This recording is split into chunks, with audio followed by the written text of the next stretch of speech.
Hey, I wanted to take a minute and I want to follow up with you on that last email I sent out where I talked about the press and the difference between the facts of the coronavirus outbreak and the opinions that we get on it. And I don't want to beat this drum too much, but I have to tell you, throughout my life, this has been a major issue that I've had to deal with. I've done 5 business startups, I've done 6 business turnarounds.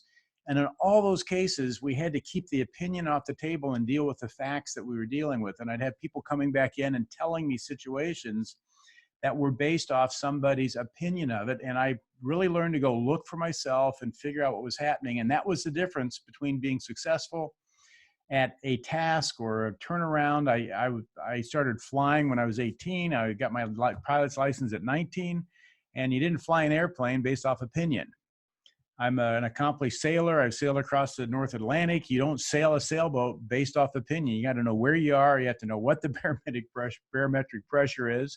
You have to know how deep the water is. You have to know what the wind angles are, how strong the wind's blowing. You have to know the facts in any situation to survive it. And that's really what I want to just put out with this message, is that we're in a serious crisis, but in dealing with it on an individual basis, it's just so critical that we find sources. And this is what I'm doing. I'm finding sources that give me factual data about what's happening.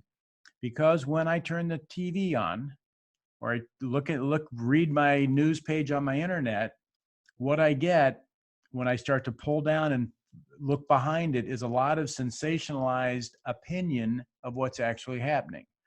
Now, the reason I decided to cut this video very quickly this evening, this is actually Saturday evening. It's probably Monday when you're reading it or later, but I just received an email from a close friend of mine who's a chiropractor who sent over a news article, and I'm going to put it up here, from the New York Post about a 20-year-old who died from coronavirus.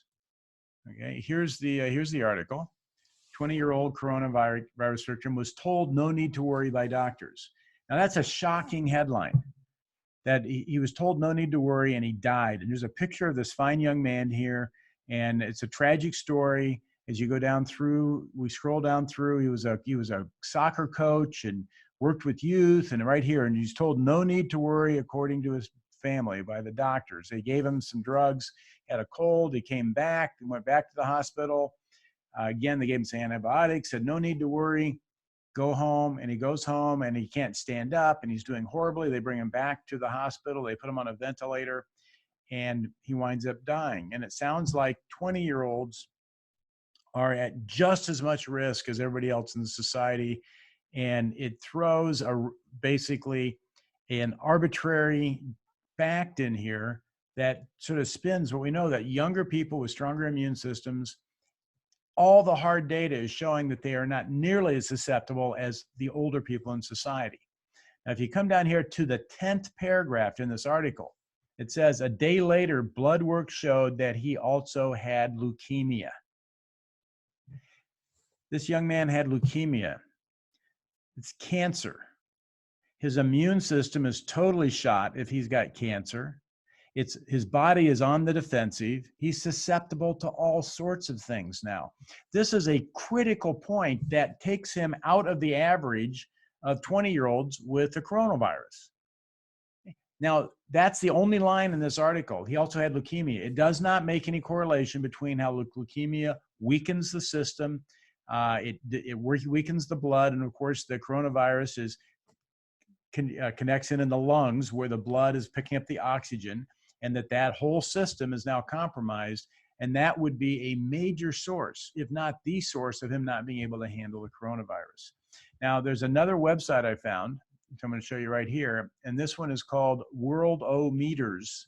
World, then the letter O, and then meters info. And this has all sorts of real-time data on it. And it has the possibility, the death rate at this age. So here we have 80 years old. The death rate, if somebody getting the coronavirus, is between 15 and 22% if you're 80 years old. At 70 to 79, it's 8%. At 60 to 69, it's 3.6. At 50 to 59, it's 1.3, and then under 50, it drops to 0.4, and then under 40, it drops to 0.2. These are the facts of what they're actually watching are happening. None of that's covered in the article. And that's, again, why I'm just saying, listen to the news, find out what's going on, stay informed. But things I'm looking at is when I look out my front door, do I see a threat? The people I associate with, my neighbors, is anybody sick? When I'm walking down the street, is a person coughing? They sneezing? I'm watching for those things as I'm going to stand in line at the supermarket or whatever I'm doing. Yeah, I'm washing my hands. I'm making sure I'm taking all the precautionary measures on this. But again, what I continually see come out of the news media, and I covered this in this last email, based on a ratings revenue model, they have to make the biggest bang to get the most eyeballs or ears to their media source. And so just understand, it's so important that in these times we find factual information. Right now in the US, there's 330 million people approximately in the US. According to the Johns Hopkins site that I gave you in the last email, about 25,000 people are officially diagnosed right now with the coronavirus. A couple other points that I just saw an article on. There's a comparison between Italy and the United States. Well, they just made 5 points on why Italy is a completely different situation than the US. Italy has the oldest population in Europe. And as we see from these numbers right here, I'm going to unshare this at this point, stop sharing it. As we see from these numbers I was just showing you, older people are much more susceptible to it. Italy has a very high propensity of people who smoke. If you've ever been to Italy, you know exactly what I'm talking about. So their lungs are in bad shape. The other thing is they kiss each other on the cheek when you see them. That's a different way to pass the disease. A third point on it is that they have a single payer healthcare system there, and people don't have a primary doctor they go to. They just go to the emergency room. So when this thing started, everybody went to the emergency room, and non-corona cases are sitting in the emergency room with coronavirus cases. And so everybody's getting infected because everybody sitting in the emergency room has a compromised immune system. And the last thing is that they weren't taking, South Korea has found 2 drugs that are very effective with this, and Italy is refusing to use those because they're not approved by the World Health Association right now. So we're in about, I think, day 13 of this thing, and we're not anywhere close to showing the percentages and the numbers that Italy was showing because of these different circumstances that we have here. So anyway, I just wanted to share this because a lot of what I'm doing right now, a lot of conversations I'm having is dealing with what's happening with the coronavirus. What can we do? What can we do? I've got 5 different business projects that are going that are practically have come to a halt, and we're looking at what we can do to actually make things move forward. We're trying to get prediction in the area to say, when will we be able to have a meeting, or when can a contract get signed, or when can something be done so that we can move forward with our project.